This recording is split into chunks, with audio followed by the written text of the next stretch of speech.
Hey, what's up, everybody? This is Charles Sabansi. I want to welcome you guys to another episode of the Dreamerspro Show, where we cover everything from sports, hot topics, classic debates, entertainment, and when we give you guys a fresh perspective on things and how we see them. And today we got a pretty interesting show for you guys that I'm definitely going to enjoy. But before we get into it, please make sure you like the video and sub to the channel. And also, if you're not following us on the Dreamerspro podcast, be sure you make sure you click the link in the description. We're on Spotify and iTunes to get today's full show. But anyway, let me get into this topic here. Now, you guys know that the NBA has a very big problem around load management. A very, very big problem. And it's something that a lot of NBA fans have been complaining about bitterly, some of them. They cannot understand how players of this current era have all of this medicine available to them, all of this technology available to them, all the recovery system that they have in place. Logistics are on their side. They have all of these different things, but for whatever reason, they cannot find a way to stay healthy. And you have scenarios in which players are perfectly healthy and they are sitting out basketball games. To this day, even me, myself, I cannot understand it. Don't even get me started on the Clippers. Matter of fact, let's talk about the Clippers. As you guys know, I'm a Kawhi Leonard Clippers supporter. And oh, by the way, for the people that say, oh, all you do is hate on LeBron James, saying I'm some biased person, is Kawhi Leonard not my favorite player? Yes. Am I not about to roast these dudes right now? Yes. So please, if I'm willing to criticize your favorite player and I'm criticizing my favorite player, how am I being biased here? Let's get back to Kawhi Leonard for a second. Kawhi is my favorite player, but Kawhi has been one of the biggest disappointments in the NBA over the last few years. Some of it is not his fault, but we got to call it. We got to call it. It is what it is. Ever since Kawhi Leonard joined the Clippers, year one he played 48 games. That was the condensed season, so we're going to scratch it off the slate. Year two, he played 54 of the available 82 games. Year three, 2021-2022 season, he played 34. Year four, he played 56 games, which was last season. No, excuse me. These are Paul George's numbers. Let's get to Kawhi Leonard. Kawhi Leonard, year one for the Clippers in that condensed season, he played 57 games. Year two, 2020-21, he played 52 games. The following year, he missed the entire year because he got injured in the playoffs. Last year, of the 52 available games, Kawhi Leonard ends up playing 52 and then ends up getting injured in the first game of the playoffs, played the second game, played through injury, and then missed the rest of missed the entirety of the playoffs. That's on the player level. Let's get to the organizational level. The Clippers, if you guys followed this channel last year, I said that I was absolutely going to rip the Clippers if their excessive load management did not work. For the people that maybe didn't follow the Clippers, let me give you guys the basic philosophy of the Los Angeles Clippers. The Clippers say, this is the Clipper way. They're like, you know what? We're going to rest our key players throughout the regular season. In the process of resting them, if it means that we will rest them in pivotal games, if it means it's going to cost us in the standings, we're going to do that. Do you know why we're going to do that? Because we believe we're one of the smartest teams in the entire NBA, and the data is saying that this is in the best interest of the team. This is the Clippers for you. These are the Clippers. Throughout the season, some Clipper fans were like, "Oh, no, let's hold up. Let's wait till we get to the playoffs. I believe in them." I said, if it doesn't work, I'm going to go off on the Clippers. And I said, all of this excessive load management better work, and these guys better be available, and they better win it all after resting all of these games. What happens? Less than a month before the season concludes, Paul George has a freak injury, totally shattering all of the supposed benefits that load management was supposed to provide, because load management was supposed to preserve your body, ensure that you don't get injured, and you're available when the team needs you the most. Guess what happened? Paul George gets injured out of nowhere, which means that you cannot control freak injuries. Paul George gets injured. Then the Clippers, after finding themselves tumbling down in the standings, they then say, you know what? we got to ensure that we don't make it into the play-in tournament. So what we're going to do is we're going to ramp up Kawhi Leonard's minutes, even though he's not used to playing high minutes based on the way we have been load managing him, we're going to ramp up his minutes. He's going to play all of these high minutes, 38, 40 minutes a game, to ensure that we don't make it into the play-in tournament. They then avoid the play-in tournament. Kawhi Leonard, I guess after all of that stress, because maybe his body's not used to that amount of load, he then ends up injuring himself in game one, and they thought they were doing something innovative. At the end of that, team president Lawrence Frank comes out and says, oh, you know what? We got to take the regular season more seriously. Ty Lue goes on the All the Smoke podcast and goes, man, we got to put an emphasis on taking the regular season seriously. But then turns around and says, but what they're doing is smart. Talking about the Clippers medical staff. It's smart. It's smart. Well, apparently the NBA now is fed up of this current mode of operation that a lot of these NBA teams have been deploying, and they themselves are beginning to put their foot down, according to a recent report that I stumbled upon on Instagram. But before we even get into this report, this video is brought to you by sponsor Aura, who's also the official sponsor of the T-Wolves. Do you know what the fastest growing crime in America is today? It's identity theft. Imagine trying to log into your email only to see that your password has been changed. Then you start getting weird notifications from your bank and credit cards, only to find out that all of your personal and sensitive information has been totally compromised. If you think it can happen to you and your family, just know that in 2020, over 49 million Americans were victims to identity theft, costing them a combined $56 billion. That is why we are excited to partner with Aura, who's the sponsor of this video. Aura is the #1 identity theft and financial fraud protection.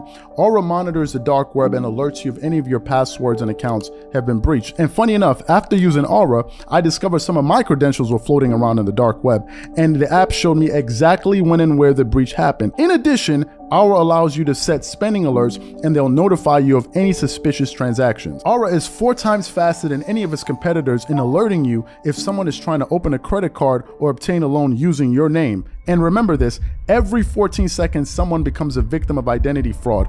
Don't let it happen to you. Now click the link in the description and try Aura for free for 2 weeks and see if any of you or your family's personal information has been compromised. Start your free trial at aura.com/dreamerspro. And when you try Aura, by using the link in the description below, also know that you're supporting this channel.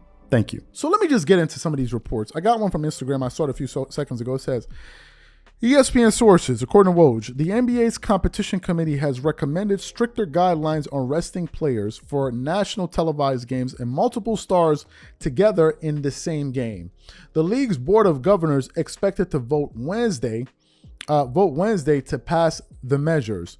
The NBA will have the ability to sanction teams with bigger financial fines for violation for resting rules. I then went to Woj's his Twitter. He then says there basically that under the new rules, listen to this, teams would be fined $100,000 for a violation, $250,000 for a second violation, and $1 million more for the previous penalty for each additional violation. Thank you, Lord, sources told ESPN. He then also says the NBA will have an ability to sanction teams with bigger financial fines for violations of resting players, sources said. I am absolutely elated by this news. I'm absolutely happy for this news because it's about damn time. About damn time. Let me take you guys into the psychology of what's happening here. Let's break this down. I'm going to take my time. I don't want to rush myself. These people think they're slick. These people think they're slick. The league thinks it's slick. The players think it's slick. They're slick. And you know who the fools are? You, the paying customer. Let me explain what I mean by this. You've had players like Kyrie Irving, who I support, come out and said, I think these games are too much. In some cases, this is inhumane. Imagine playing a sport, earning millions of dollars, and you're calling that inhumane. That should already tell you the mental disposition some of these guys have. Let me tell you what's happening here. Some players, you can go listen to their one of their biggest spokesmen in JJ Redick. He'll say it. Some players are saying, listen, the 82 game season is too long. It is too long. The NBA is saying, okay, if it's too long, let's reduce the games. But the Players Association is saying, but wait a minute. If we lower the games, that means what? We decrease the revenue. Less games, less revenue. Fantastic. You understand that?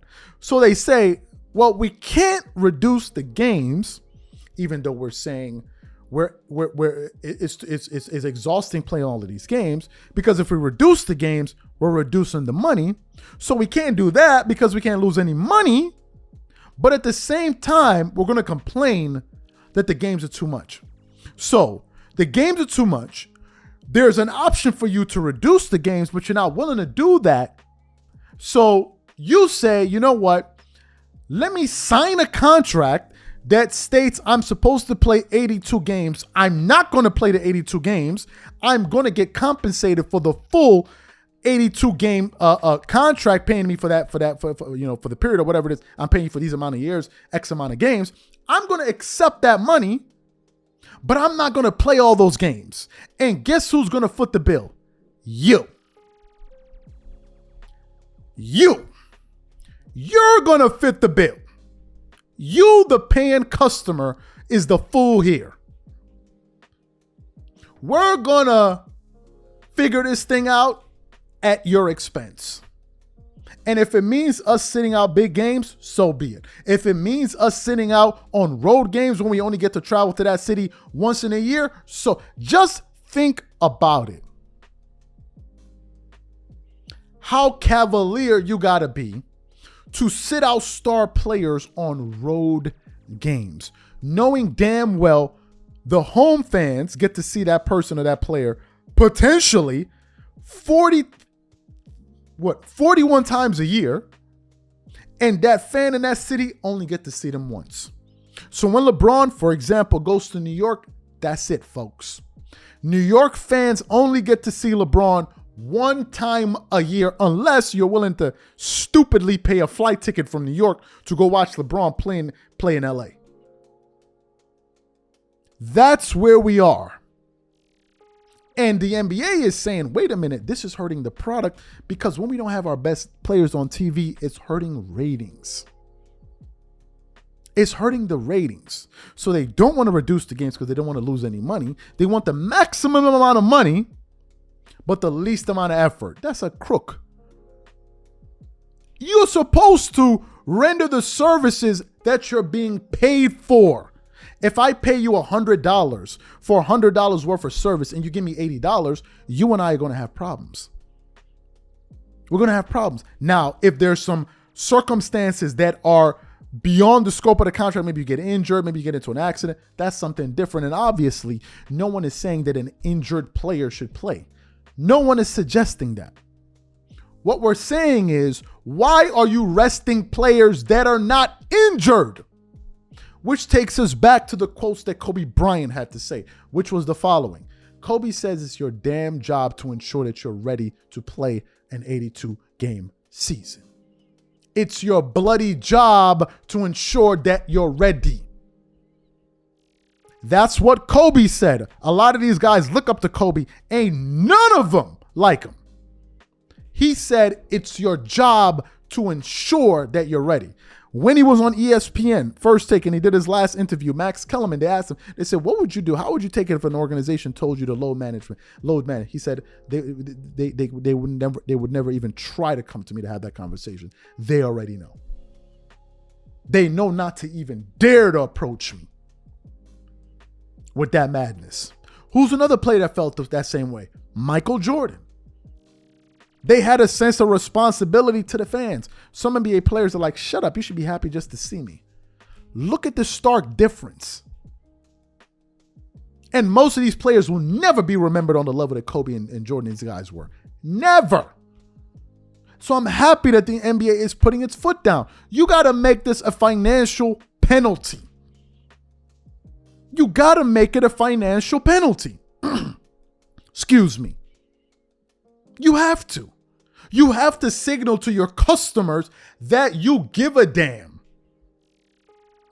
Do you know if they implemented a system in which fans paid, let's say, I pay to go watch Kawhi Leonard play, and I live in Texas.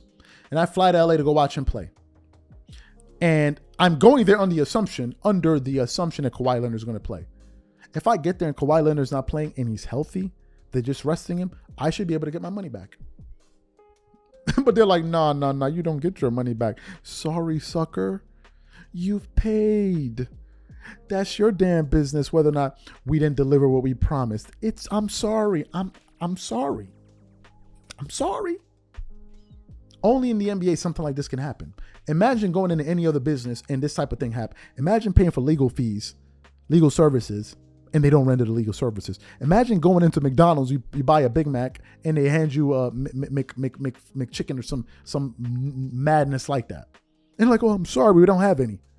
Yeah, but you took my order at the window. Yeah, I know we did because, but we ain't got any. So, bye. Bye. People will tear that McDonald's down. They will tear it down. So I'm happy because this move is a signal to the fans. This is all about money. It's all about money. Let them say, okay, you know what? We're going to reduce the regular season 82 games to 62 games, and the revenue is going to go down. Everybody will stand up and say, I'm ready to play. I'm ready to play. They've done everything. They're trying to incentivize them. You have to play this amount of games to qualify for this team. You can make all NBA team. You can win this award. It's shameful. Being in the NBA ain't enough motivation for some of you dudes, man. That's not enough. You need to be coaxed into playing for the NBA. So I'm very happy with this news. I'm very happy with it, and I hope that the NBA comes down hard on this particular rule. Like, enough is enough. Resting players who are perfectly healthy, but I'm just going to rest them. So reduce the games. Then you don't have to rest them. Reduce the games. Because clearly the workload is too much. But that will never happen. Because it means reduce the money. And nobody wants to take less money. So the customer, you'll pay. Just imagine the business model. These are my thoughts. Whatever you guys think, please leave your thoughts in the comment section. And we'll catch you guys on the next show. Peace.